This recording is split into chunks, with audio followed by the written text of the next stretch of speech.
Oh, this is such a great day. You know that expression, hope springs eternal? It kind of came from opening day with baseball. And I'm telling you, this is opening day. And I realize that last week or whenever that was it the week before? I don't know. The Cubs and the Dodgers opened up baseball season with a couple of games in Japan. I get that. But this is opening day. This is the day where I think there's, 14 games on the schedule, something like that. Baseball comes alive. And if you're, trust me, in an industrial city where it's, you've been living in the dark for like the past 6 months and you're like in Cleveland or even Chicago or Detroit or something like that, this matters. Baseball still matters. I know, and I'm the first to criticize it because they just have awful marketing. But baseball still matters, and it is still the national pastime, believe it or not, even though football blows it away. But anyway, happy opening day, and there's another thing to celebrate, too. A little bit biased, because I'm on, like, year 20 now from coming from the media and local radio media, but even I was still aware of how incredibly corrupt and biased NPR is.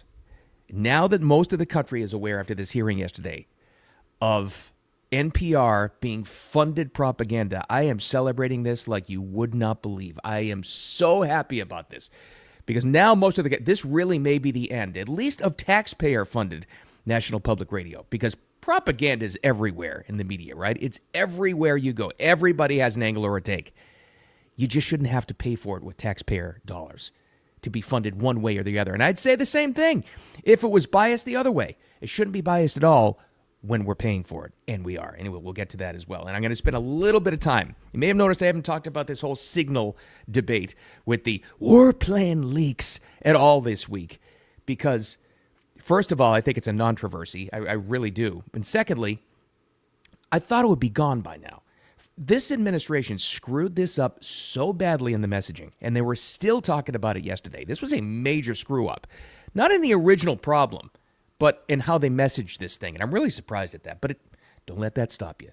It's opening day of baseball. And yes, we'll get to some other stuff today.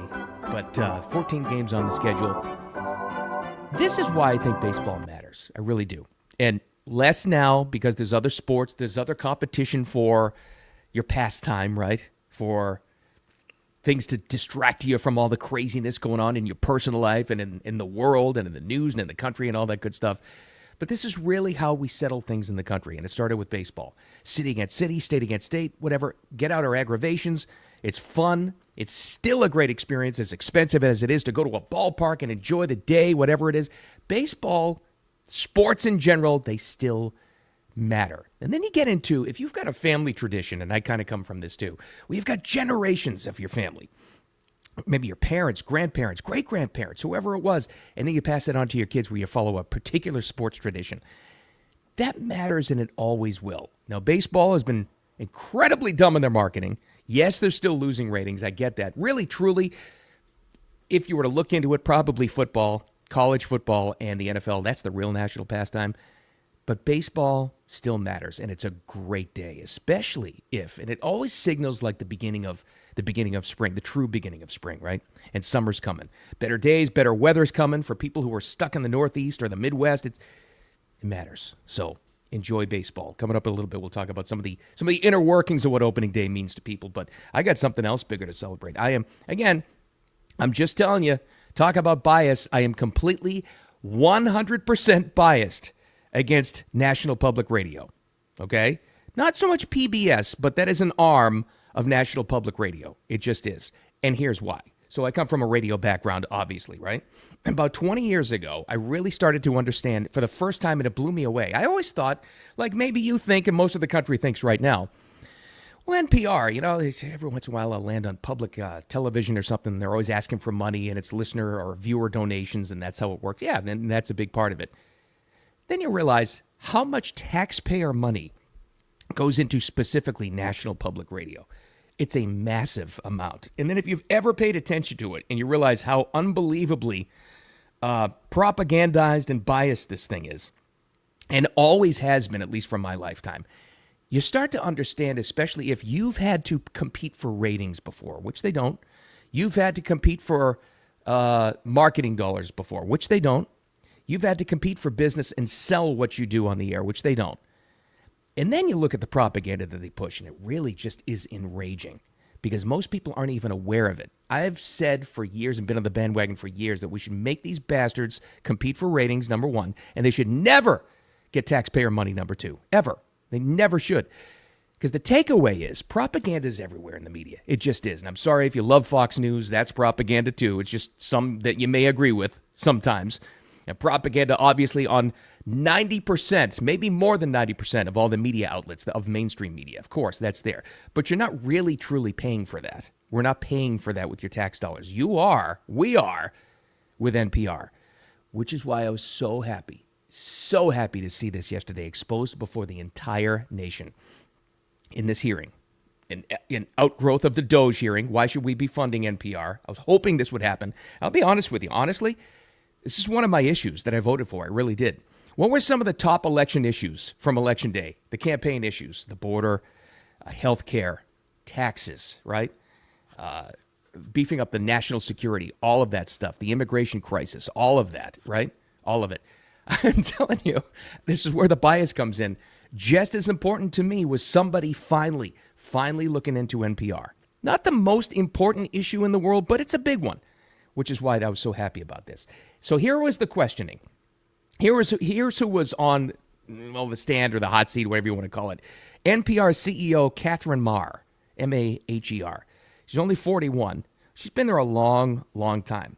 Now, Jim Jordan, Jim Jordan, congressman from Ohio, former wrestling champ, and he always gets there. Jim Jordan's like really serious about things. He rolls up his sleeves. He's always got like sweat stains going. But he's great. He's great in these hearings because he gets right to the matter. And he questioned her specifically on three major issues that recently, and this was key, during her reign as the CEO, because she hasn't been there that long, really screwed up for some of the three biggest stories of all time. Russiagate, again, the propaganda, which they intentionally pushed until it went away. The Russia hoax 1 and 2 against President Trump, until their very own Mueller report even realized that was absolutely ridiculous. Hunter Biden's laptop, which they specifically buried. And there was another one, too. How about this one? And he gets right to the heart of matter. He's talking about the origins of COVID. Yeah, this is the lab leak story, which they intentionally, we know this now, this is fact, not just my opinion, they intentionally buried. How about the COVID origin story? That's a pretty big story too, right? Mr. Berliner said, we became fervent members of the team Natural Origin, even declaring that the lab leak was debunked by scientists. Turns out, though, the lab leak is what most people think actually caused the COVID virus. Oh. Sorry, is there a question there? There is. You guys were 0 for 3 on the three of the biggest stories in the last 5 years. You guys were 0 for 3. And yet you maintain that NPR is not biased? Congressman, I do not believe we are politically biased. No, we are a nonpartisan organization. You're a nonpartisan organization, taxpayer funded, again, and you're going to hear me say that like 20 more times before we're done here. Taxpayer funded propaganda. You intentionally misled the public, paying your salaries for three of the biggest stories. It's not just last 10 years, in our lifetime. Truly, if you're of our age. Russiagate, the Hunter laptop story, which would have swung an election. They know this now. And the lab leak origin of COVID that they lied about too. Three of those, but they're not politically biased. He also, earlier in that, it was way too long to play, he also realized and got to it, the 87 key employees of NPR, every single one of them are registered Democrats. And that's their choice. You can be whatever you want. You can register as Democrat, Republican, doesn't matter. How can you tell me with a straight face, you've got 87-0, completely, not only independent, just completely in the bag for one political party, and tell me that bias doesn't come out, but you're a nonpartisan organization taking taxpayer money. Right. But here was the best part of the questioning, and this is the part that warmed my heart, that got me so excited, because most of the country is seeing this one now. This guy's line of questioning went viral. And this is where it matters, because most of us, just normal people, now I'm aware of them just because of radio stuff, where most people looked at this and they said, NPR hold on, we've been paying for this? And this is the lady in charge of it? I'm talking about Brandon Gill. He's a representative from Texas. What a great line of questioning, because here's what he did and here's what you have to do. You may call this nasty, but it's important to get to the heart of who. You got to understand the people behind this. This is why I focus on the personalities, to understand why things are so crazy. He got directly to her own words in the recent past and a couple of years ago that she, at the time, tweeted out before it was X, where you could say this kind of stuff, right? Here's Brandon Gill, congressman from Texas, throwing her own words in her face, and she denied it. This is phenomenal. You think that white people should pay reparations? I've never said that, sir. Yes, you did. You said it in January of 2020. You tweeted, yes, the North, yes, all of us, yes, America, yes, our original collective sin and unpaid debt, yes, reparations, yes, on this day. I don't believe that was a reference to fiscal reparations, sir. What kind of reparations was it a reference to? I think it was just a reference to the idea that we all owe much to the people who came before us. That's a bizarre way to frame what you tweeted. Okay, I think my favorite part of that and what made it so effective was he did just like any of us would at a dinner party. Like if you were calling somebody on the carpet and you handed them your phone, you said, you tweeted this. No, I didn't. And he goes, like a kid, he goes, yes, you did. That's what connects with people. Now, try to tell me today. I can't wait to hear and see the cognitive dissonance today for defenders of NPR to hear that kind of stuff and say, she's not, there's no bias with them. No, that's the real news. Yeah, okay. She's a fervent believer in reparations. If you're not familiar with that, that would be anybody that's not black paying black folks money, your money, on top of taxpayer money. I mean, cash payments in some form for slavery, which happened before our ancestors were even born. That's where it comes from. That's the CEO of this organization taking your taxpayer money, but they're not biased. Right. Defund them, get rid of it, lose it, stop paying it money, and I truly think for the first time in at least my adulthood, I think it's going to happen. I really do, because it has so much support to defund this monster, this monstrosity of biased propaganda. Like I said, here's the takeaway. Propaganda is everywhere. Can't avoid it. It's just propaganda has infected the media. It's everywhere. It's in mainstream media. Yes, it's in conservative media too. It just is. You know, let's be big boys and girls and admit that. It is. And you could choose your propaganda. Nobody should have to pay for it. Absolutely, completely not. That is so wrong. And I think we've just started to crack the ice on this. I think there's enough support now because of this hearing. Not all these hearings are effective. This is a really effective one because everybody's aware of it now.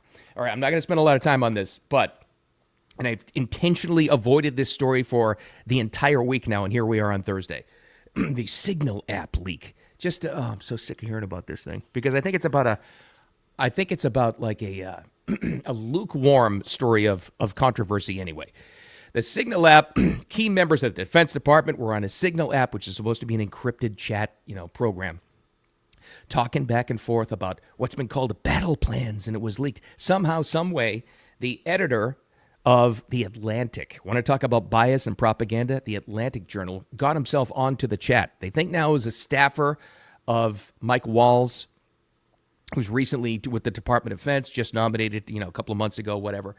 And he got a hold of this stuff and published it and said, and got everybody off. It's battle plans. They're totally incompetent. We got to get rid of Pete Hegseth. The interesting thing is, I don't know why they're going after Pete Hegseth, the new Defense Department head, the defense secretary, so much. Maybe they think he's the easiest to pick off, but they really want him gone. Well, they've already downgraded this. And he said, I've got more. I won't publish it all. Well, they published it, and it was a lot less than The Atlantic actually proposed. But let's be honest.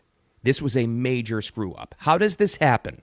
How does this loose ship get run where the editor of The Atlantic gets even involved in this Signal app chap? And this was all about bombing the Houthis, open up the shipping lanes in the Middle East. How does that even happen? What really bothers me is, and I'll be completely honest with you, again, let's be big boys and girls and be honest about this. The administration, the Defense Department, screwed up the messaging on this so badly. From the initial screw up, letting this guy on the chat. And also, every single day, they're over-explaining this thing. If you're explaining, you're losing. Yet again, yesterday, Pete Hegseth is on there on some tarmac talking about it, how there's no battle plans, there's no nothing. This is the message I wanted to hear on Tuesday, not today. Major screw up, let's admit that. Out came something that doesn't look like war plans. And as a matter of fact, they even changed the title to attack plans. because they know it's not war plans. There's no units, no locations, no routes, no flight paths, no sources, no methods, no classified information. You know who sees war plans? I see them. Great. Yes, they're not war plans, right? They're not even be called battle plans right now. Now they've already changed that messaging. It doesn't change the fact that this happened. I wanted to hear that message on Tuesday morning, and then on Tuesday afternoon come out and say, you know what, though? But we screwed up. Two things. We screwed up. We're going to tighten up the ship. And secondly, this proves that the unhinged Democrats will do anything they can to possibly, weaken our standing in the Middle East and beyond with our defense plans. Turn it around. Do something like that. Do strong. I'm really disappointed in the messaging. They screwed this up so badly. I don't want to hear anything else from them. They should probably not even talk about it anymore. You screwed up. You fixed it. You did get the message out there that there wasn't anything in there that they're revealing, but don't let it happen again and assure the American public you're not going to let it happen again. Very disappointed in the messaging. It was awful. Just they kept on talking about it instead of getting ahead of the story. It was so stupid. And yet there he is again yesterday talking about it. Stop talking, Pete. I'm so sick of that story.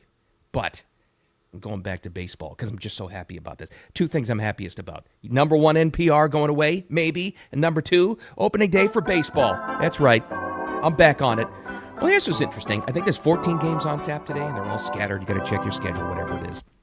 And yes, it was last week that the Dodgers and Cubs actually opened up the season with a couple of games in Tokyo. But how about this? Google, not the biggest fan of Google, but here we are, looked at the top baseball questions and ballpark foods that Americans are searching for. So this isn't which ballparks, it's which foods and drinks and whatever we're most searching for, that we're most interested in. Because can we be honest, sometimes in the doldrums in the middle of the baseball season, it gets really boring, right? So you're at the ballpark, nothing going on, it's midweek, maybe even a Saturday game, afternoon. Isn't it about the food at the ballpark? There's something about that. There's something about the food at a baseball park that's just fantastic. Like, I would never eat the kind of hot dog you get at a ballpark in regular life outside of a ball game. The joke about Fenway Park, where I grew up, was that all of these things were boiled in like 1947. They're awful. Fenway Franks are awful, but I love them. Something about food at a ballpark. So these are the foods and drinks that people are looking up. They posted a map. Top ballpark food each state's been Googling the past week. Number one, ballpark beer. Yes, beer and baseball go hand in hand. I think what this was, though, in this Google search was people were looking for who had the highest prices, most likely. Brats. That's a Midwest thing, for sure. Midwest teams. Corn dogs, yeah. Fries. Nachos. Nachos have become a ballpark favorite in the past 15 years. Burgers, of course, pizza, pretzels, and pulled pork. Noticing a theme with all of these?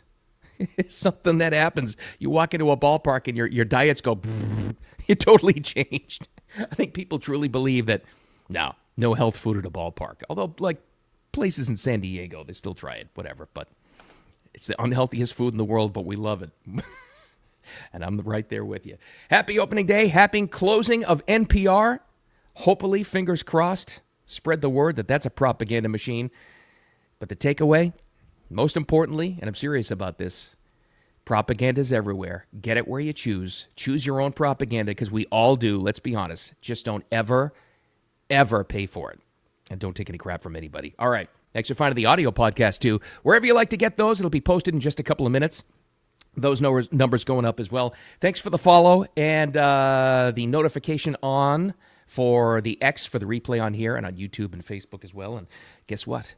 Tomorrow is Friday. We'll have all kinds of stuff to talk about. Hopefully all of it good, but more importantly, have a wicked awesome Thursday. And we'll talk to you then.